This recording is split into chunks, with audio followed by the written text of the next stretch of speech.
I know you're really anxious to actually get into the nitty-gritty of editing on Vegas and moving things around and cutting them and doing all kinds of things. So let's start with a real quick overview of how all that works. So let's go ahead and start with a new project.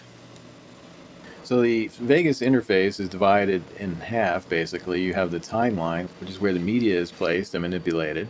And opposite that are your various windows. There's a bunch of tabs showing you the Explorer by default, and the master audio mixer and the preview. Now if your windows aren't arranged this way, or you want to start over again, you can close Vegas and reopen it while you hold the shift and control keys, and that will boot everything up into the default configuration.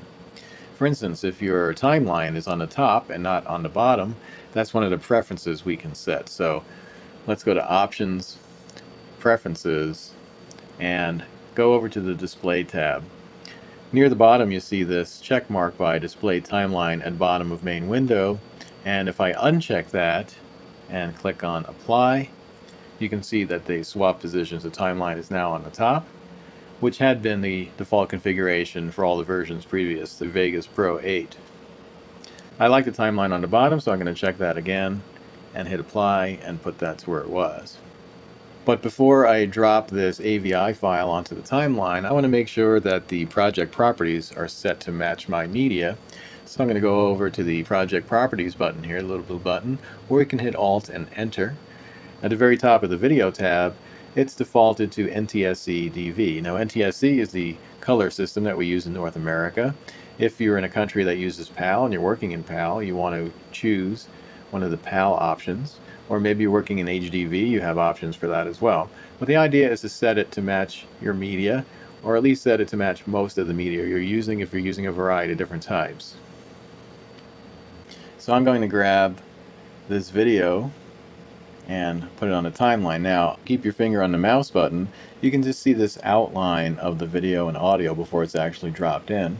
And notice in this case that this is a fairly lengthy piece of media and it extends beyond our view in the timeline here. But when I let go of the mouse, a few things are going to happen here.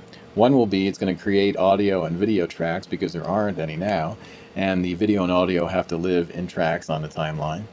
And also the timeline is going to resize to fit this whole piece of media in it. So I'm going to let go of the button, and all those things I said would happen actually happen. So the timeline has resized, the zoom factor basically, and we have created a video track and an audio track. Now one thing you may notice, depending on how fast your computer is and how long the media is, it's going to take a moment to create the waveforms that we see here on the timeline.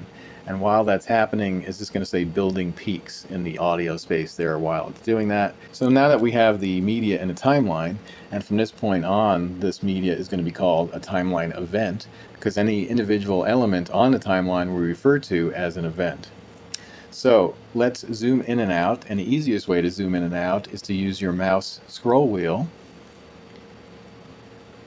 or also you can use the up and down arrows on your keyboard. The more media you add to the timeline, the handier that's going to be able to get a wide view and then zoom in to get a closer view to do some work on a particular area. So I'm going to add some more media here. Let's take this factory clip. I'm going to drop it in to the right of the event already in the timeline. And again, the timeline will move out to include the new event there. And again, we can zoom in and out.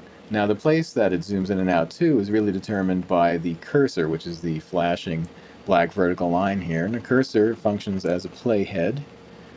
And if we just click in a different spot on the timeline, the cursor will move. And now when the zoom happens, it's going to be centered around where the cursor is.